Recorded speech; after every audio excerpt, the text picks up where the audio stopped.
Records show the jury is absent, counsel are present, and the defendant is present. The jury sent out another note at 4 p.m. and copies were made and distributed to counsel.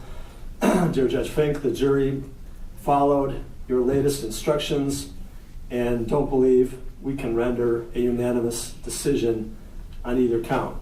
And that's signed by the jury foreperson, juror number 1. And it says we also need clarification on verdict form. We also need clarification on the verdict forms based on the above. All right. What's the state's position first as the first issue? Well, as to both, I guess, really, because they're interconnected. Your Honor, I think we just tell them that if they're at an impasse and can't reach a verdict, then they don't have to do anything with the verdict forms. I think that answers question number 2. I'd ask that we just reiterate the impasse instruction and ask them to continue deliberating and see if they can make progress. What about the verdict form? I mean, I'm not sure what that means. I mean, it would seem to me. I think they're confused. It would seem to me that if you're at an impasse, you're at an impasse as to everything, and I'm not really sure what the issue would be on the verdict form. That concerns me a little bit because the possibility of what they're doing on the verdict form might be inconsistent with what they're saying otherwise. But that's some speculation on my part. Yeah. I think it's because there's not a final checkbox that says we cannot agree on the less final of the lesser included. I think that's why they're confused. Because they've probably gone through and decided we can't agree on this, we can't agree on this, and now they're at the third one and there's nowhere to check the box. We can't agree. Do we have to fill it? Oh, right, because the last lesser included just says guilty or not guilty. And so does the second count. It doesn't have a we cannot agree. So I think that may be the confusion. Like, do we still have to fill this form out? What do we do with the forms? Okay.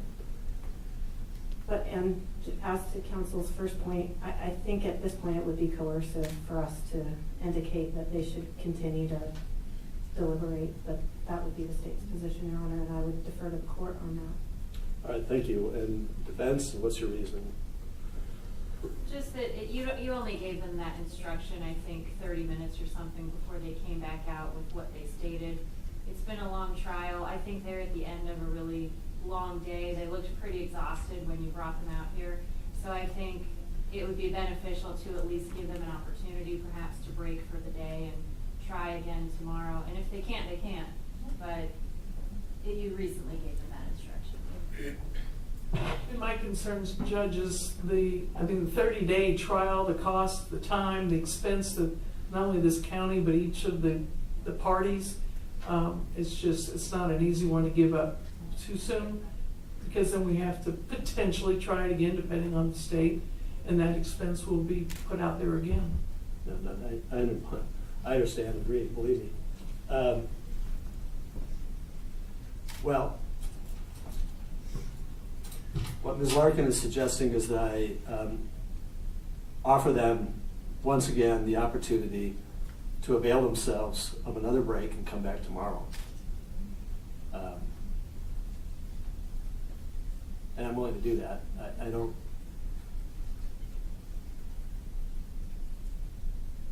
So would you like me to craft a response that basically says that the court can offer you an opportunity once again to, if it would be useful to you, to take another break, come back tomorrow morning and reinitiate jury deliberations?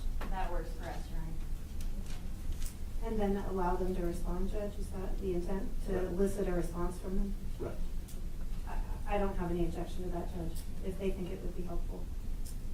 I mean, I think you have to offer them something different other than just keep deliberating. That obviously hasn't been productive to keep deliberating right now. But I did notice when they came in, there was obviously, it's difficult to judge, or to draw conclusions from what you see, but there was obviously some frustration there that I hadn't seen before, which is understandable, but a break might help. So, all right, give me a minute.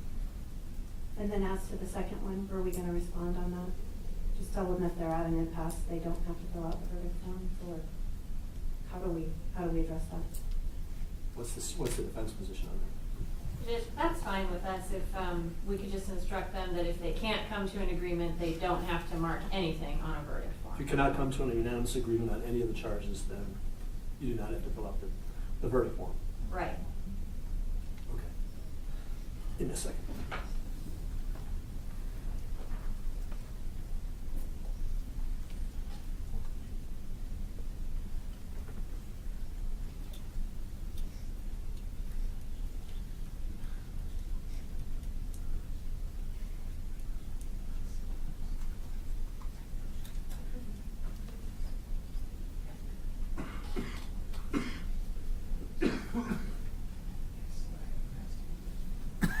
Well, Your Honor, I suppose it's possible that they didn't quite understand the lesser included. I don't know if the court wants to just explain them again.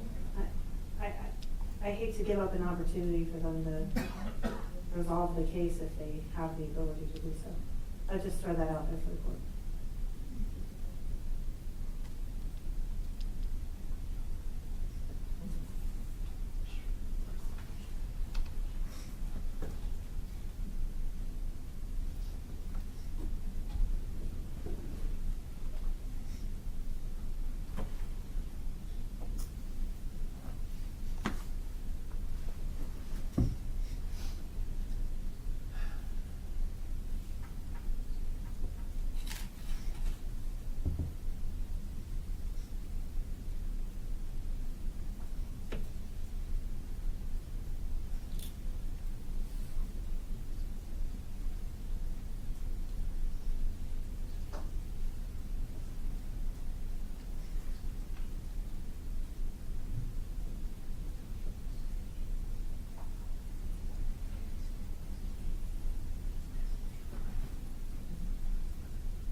Can you run me a copy of that verdict form?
All right, so here's what I wrote.